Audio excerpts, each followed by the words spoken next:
What is 100 Days of Making Comics, you say? Let me tell you all about it. It's a comic creating adventure created by Kevin Cross. It says for 100 consecutive days to set aside at least a half hour a day to work on your personal projects, in this case, a comic book. Of course, you can apply that to anything learning Spanish, cooking, volunteering, anything. Um, Learning how to scream for a death metal band. I mean, you can really do anything for 100 days. Well, I don't know if you could scream for 100. Well, let's try it, everybody. Anyway, so today is my day 65, as you saw. And jumping back in here, just got a little bit of inking done yesterday on this guy because I talked a whole bunch. But one of the things that I was talking about was saying thank you to all the people who've been giving me critiques on this guy. This is just the size of a regular comic book. This was not intended upon drawing it to be the final cover, but it was intended to draw it as if it was. Got really excited about it. I'm like, I could scan it in, maybe I could blow it up. I still could do that. It'll change even if I use this for any part of it. It's going to change quite a bit, I'm sure. But this is intended to be a mock-up of the final. So not necessarily the finished one, but really kind of putting my homework in. I did 5 preliminary kind of rough thumbnails, is the word I'm looking for. Thumbnail sketches to get to this, a composition I liked, because I was wanting to really fit all of these characters in, which I know is a lot to fit in. And one of the critiques I got was that for as chaotic as it appears, it's almost not chaotic enough or too calm or too clean. I'm not sure exactly. Um, yeah, I mean, I get it, but the cool thing about critiques, or the interesting thing about critiques, is what you do with them and kind of learning that. Ignoring them isn't a good idea, and fretting too much over what everyone has to say can also be counterproductive. Just meaning, I got a lot of different feedback on from as simple to as I love the composition to some really in-depth critiques with moving stuff around and do this and do that and but like good stuff. It's all valuable things, and people don't always know what's in my head for the next step, and I don't always know what's in my head for the next step. So it really does all help, and it gets my brain moving in a different way. If anything, to learn how other people look at what I'm doing. So yeah, it is a little bit of an insight on style and things like that too. But anyway, just really a big thanks to all of those people because they were all really cool about it and respectful.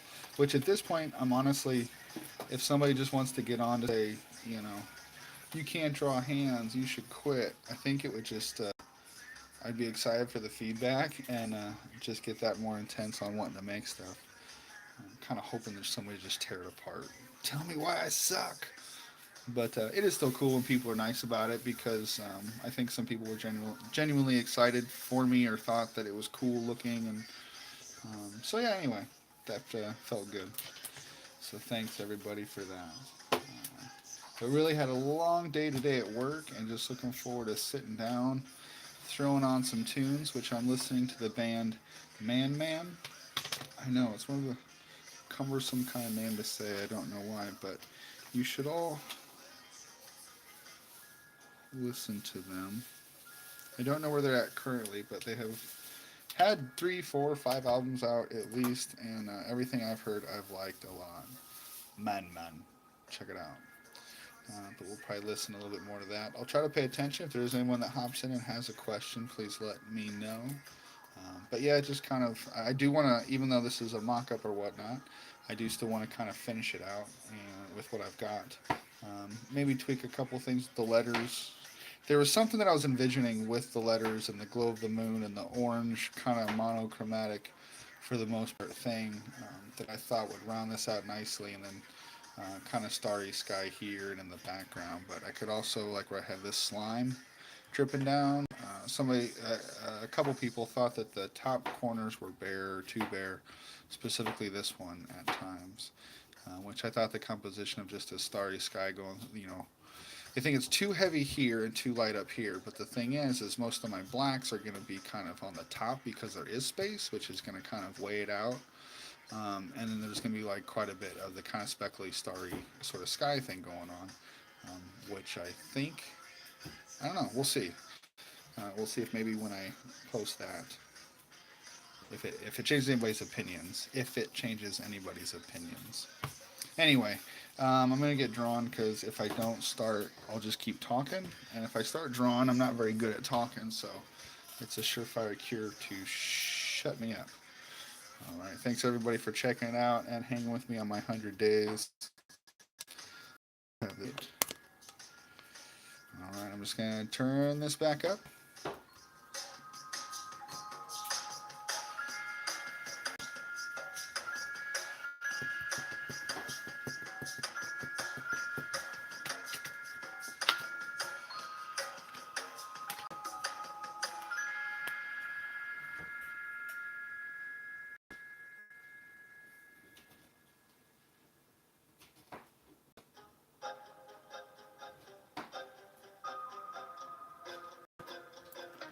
This song is like the only one of theirs I ever heard on the radio. It's cool.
People didn't like that.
What's up, dude? Ace, how you doing, man?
If you mean the music, it's a band called Man Man, as in Madman. If you mean this bad boy, it's a cover I'm working on. It's a mock-up cover, meaning kind of a practice run. It's just on a comic backing board. I've actually been doing a lot of illustrations on these lately. I kind of like it. And they're cheap. But doing it on here to really kind of see what it looks like. And I posted it online in some artist groups to get some feedback on what they thought of both title and just kind of layout and everything. And dude, you're a comics guy. I would 100% not mind if you told me, I mean, hearing what people like is always cool, but I'm totally interested in hearing what's not working for people. Um, if it's not quite working out, or I've had people back and forth on the layout, on the font, kind of on here.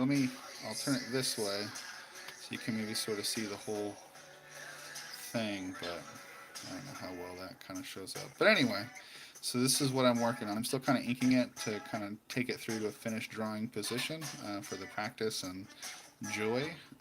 But yeah, getting some feedback and practice run.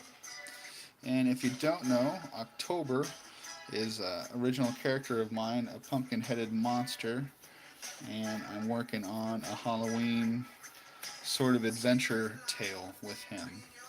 Sorry, I was banging things around there. But yeah, so that's this guy. That's October.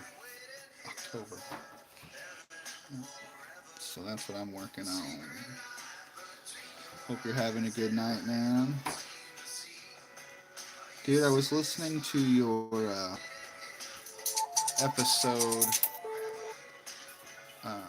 on Spread on your YouTube channel. Hey man, I apologize, I forget the name, and if it's just Comic Den, put the name up on, or if you type in the name of your show where they can find it here on YouTube or wherever you like, I'd love to plug it because it's a really cool show. Movie called Trick or Treat. Yes, I have seen that Trick or Treat, and yeah, no lie. I mean, people who know this definitely reminds them of Sam. I think was his name. Sam. Yeah, for Sam Hain, Solomon. But yeah, Sam. Totally.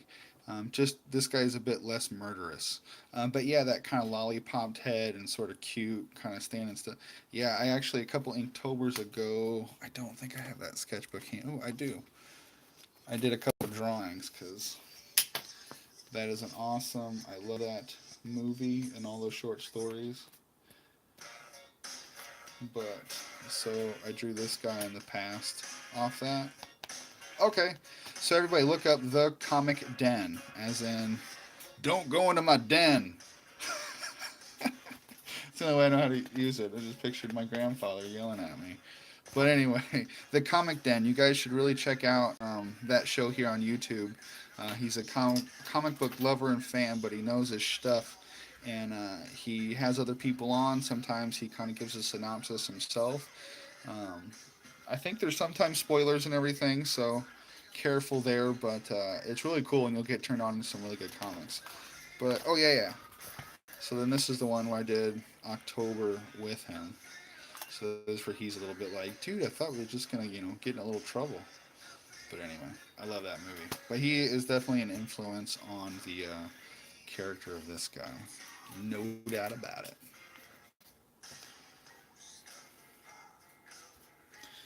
The Comic Den. Guys, check it out for sure.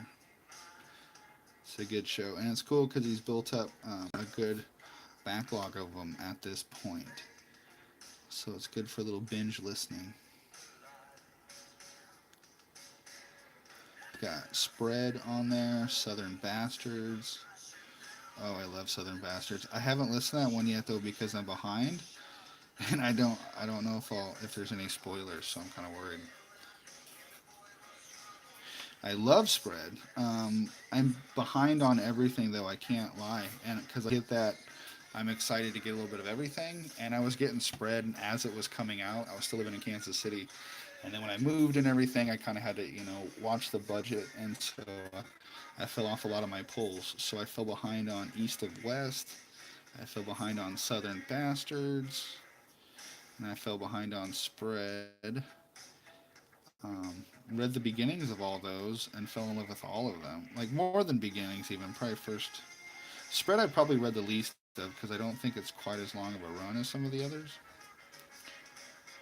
But the art is so good, and Kyle Strom is awesome. Look him up. But it was kind of as Spread was coming out, were kind of some of the first cons that David and I were doing there in Kansas City. And so it was always super cool getting to talk to him and Jason Aaron, man. Like, I had so many books signed by Jason Aaron, Thor's, and super cool guys. Always willing to talk and just hang out. Not like go hang out, but just talk comics and stuff. Jason Aaron is a bit of a man of few words. He's the guy. Ace, I don't know if you're still there, but have you read any of the new? I think I've seen that you have any of the new Avengers title by him. I'm really enjoying that, and it hasn't like gotten too far into anything yet, but all of the build-up stuff, which is so Jason Aaron, and like the sort of the pre-Avengers, where like Odin is Thor and the ancient Phoenix entity is there and all that. Oh man, I love all that stuff. Yeah, Fleming's on the Southern Bastard. That's what I mean. I need to watch, listen to it or whatnot. All of them I want to listen to it. Like I said, I'm sort of behind on a lot of them, so I don't want you duders ruining it.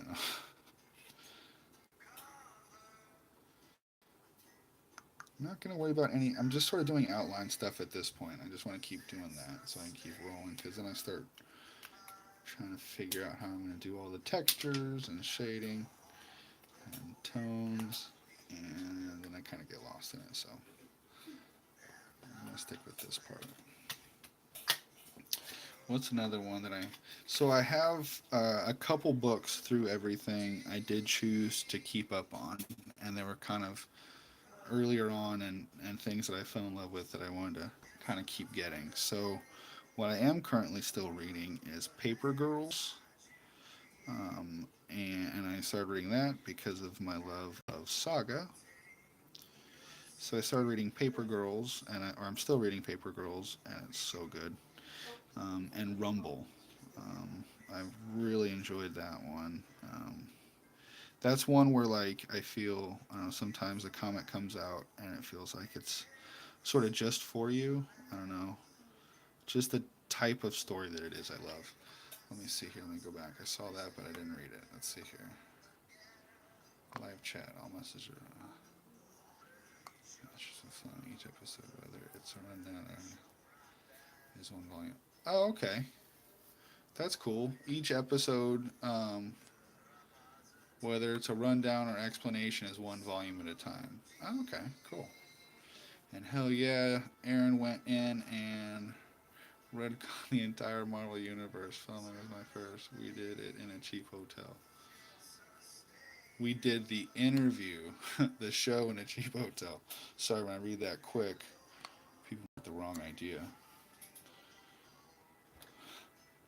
That's awesome. Yeah, man. What he's doing is pretty awesome because he has a way of like completely changing history while it feeling like organic and like, oh, okay, yeah, that was there the whole time, wasn't it? You know, they were just waiting for you to write that.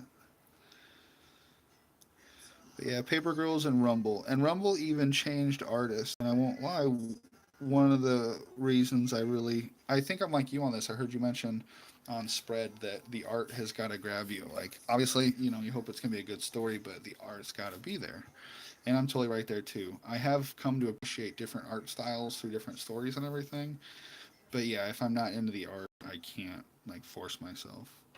Um, Dude, I lost my train of thought. Oh, Rumble, yeah. So when they started New Arc, at a certain point, they switched to a new artist, and it was way different. It was different, but it wasn't. And so at first I was a little bit worried, but as I read the first story, oh, it works so well, and it's kind of like falling in love all over again because it is quite different, but it's still the same characters. One of my favorite characters designs in recent memory is Rathrak. Rathraq. He's the like scarecrow warrior. He had his like heart removed in ancient times, and so he like inhabits the body of this. It doesn't look like a traditional. It's like a Viking scarecrow looking thing, but still wields a giant sword. But arms are like just wooden twigs. Oh, it's super cool. I love it. Okay, where am I? Where am I? Where am I? See what I mean? I can't talk and draw at the same time. And then I feel like I missed something else. I think you said something about this cover has intrigued me. Well, thank you. And yes, so I really like Spread. I haven't finished it, like I said, but the character design with No and everything going on. And when I started reading it, I had a buddy who's old school, and he doesn't like new comics. He says stupid shiny pages. I gotta show him alternate comics. But I used to read Lone Wolf and Cub, so when he saw some of the stuff and alternate covers and things, he really thought that was cool too.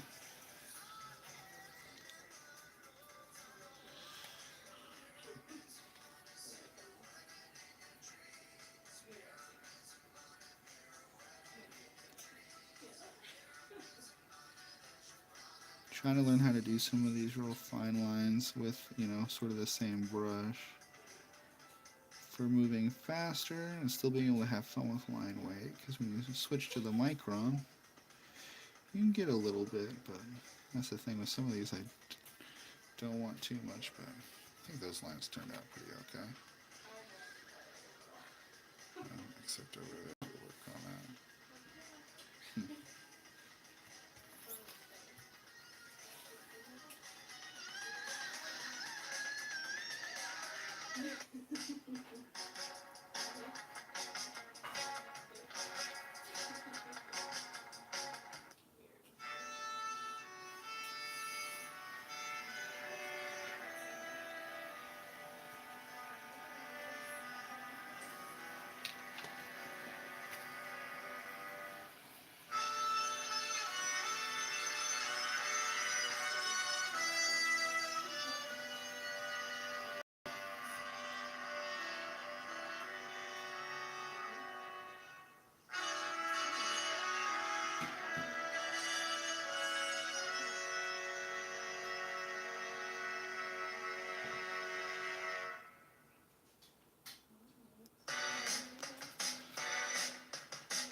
Thanks, dude. That's really kind of you to say.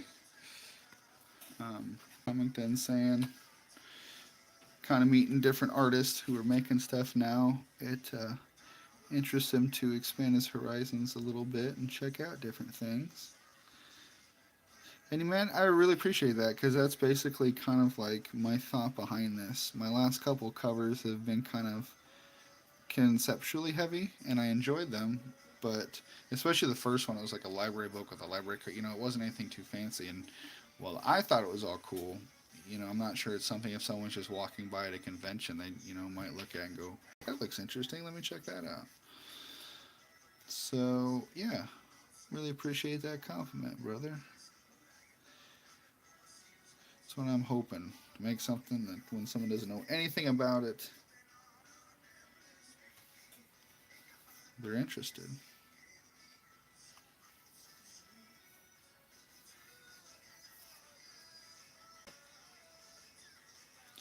One comic that actually gave me a lot of confidence in figuring out how to do what I'm doing and not necessarily figure out how to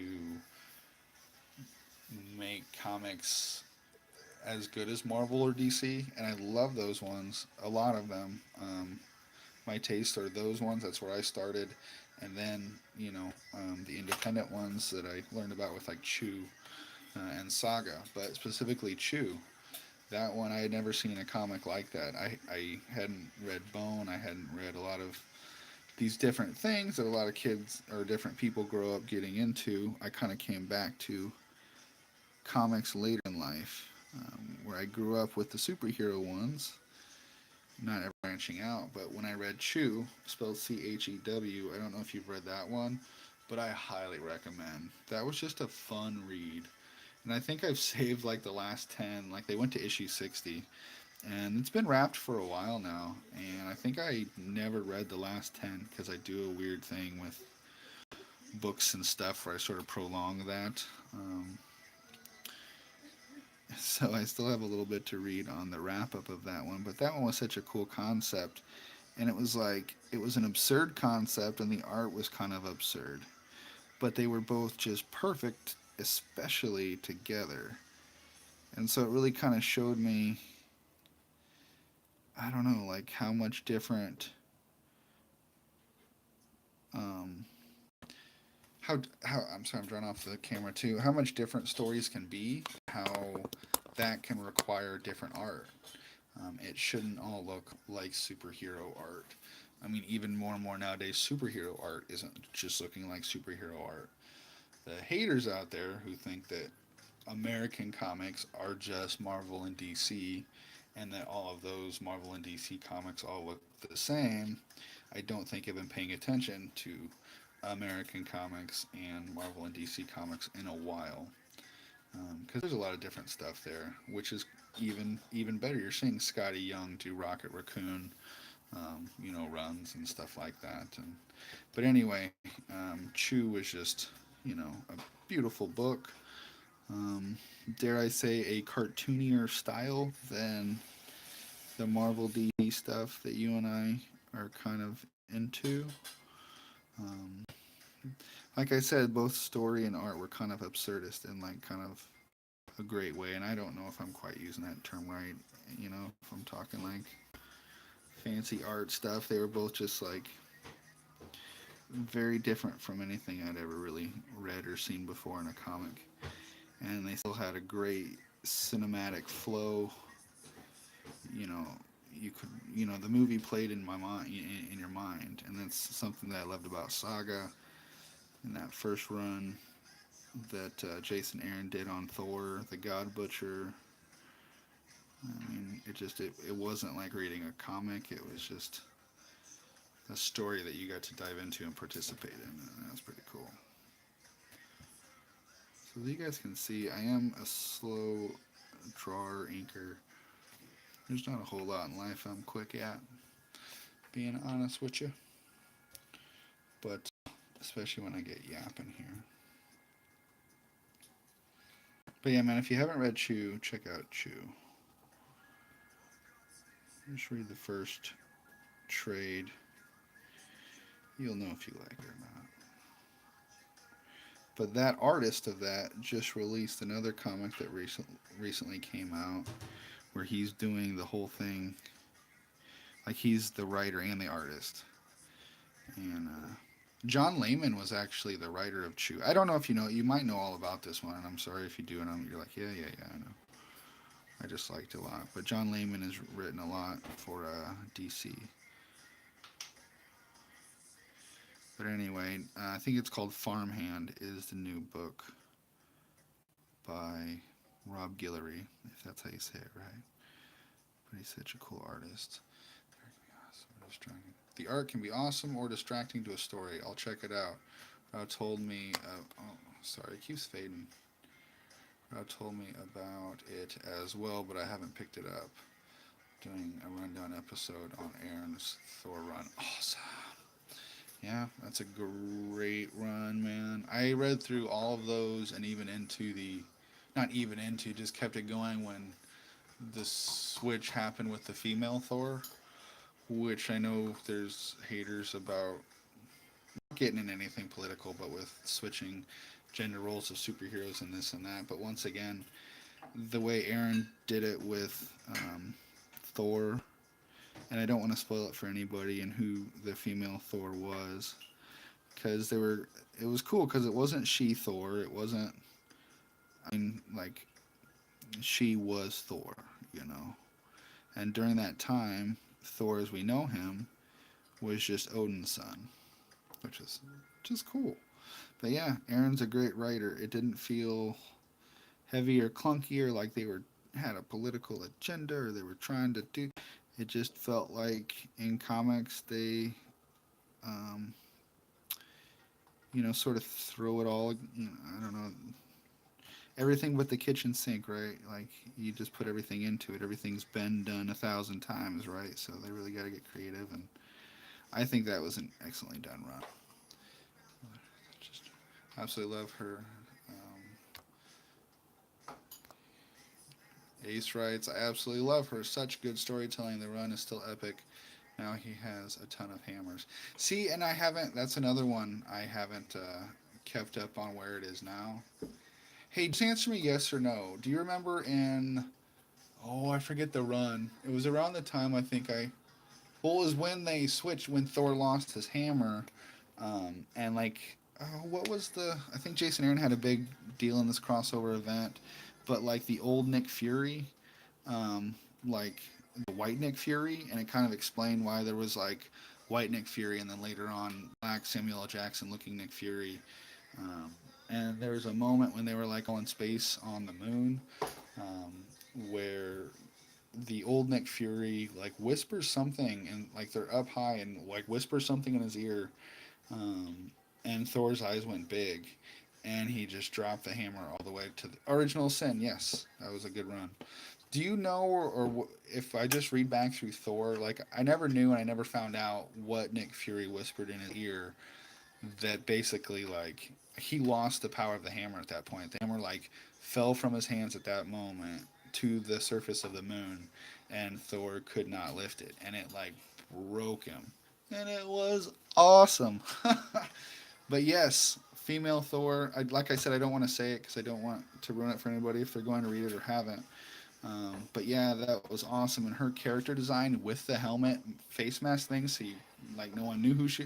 Oh, the way they did the whole thing, that character design was awesome. But yes, Ace, do you know what Nick Fury whispered in Thor's ear that made him lose the hammer? Don't tell me.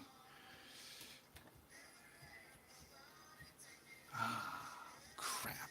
Probably about the time. Okay, so it wasn't something I was already supposed to know, and it did later on like get revealed and had like a big reveal. All right, I need to pick that up because I think I asked him about it at a Comic-Con. I was like, what did he say? I think he just kind of grinned at me. He's a man of few words. Or maybe he didn't know yet. Maybe he's like, this is gonna go somewhere good.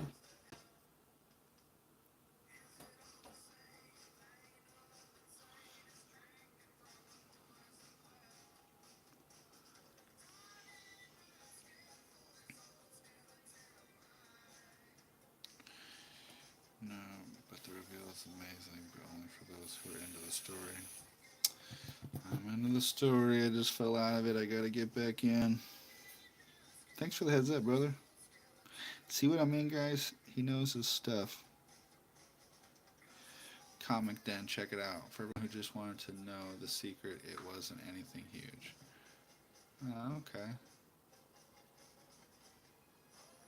Well, damn it, now I'm really intrigued. It was huge enough that he lost his hammer. Damn it, what happened? I'm gonna have to stop this here pretty soon, but I'm talking comics with somebody. It doesn't happen every day.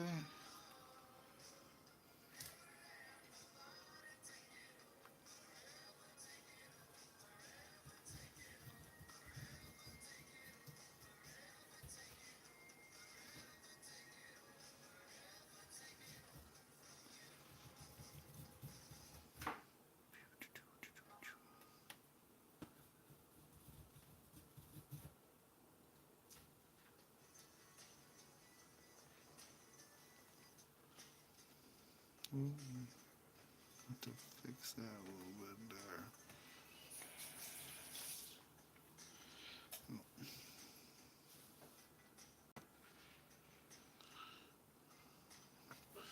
All right, everybody.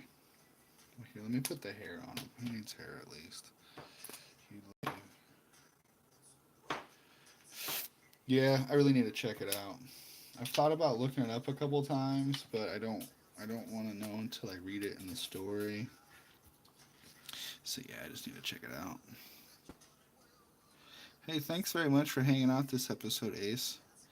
Like I've told you all, and I'll tell you again,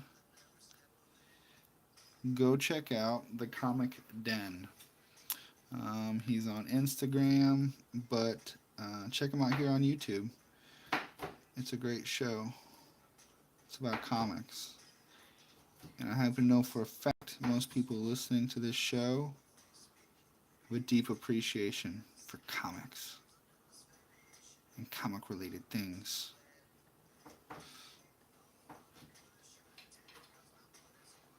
Let's see here. I missed that last thing. 1 second. Let me get the hair on here.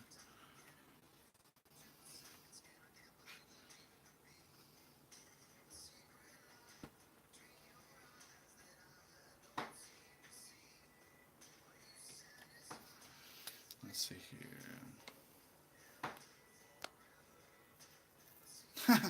No worries, man. You can spam my comments anytime.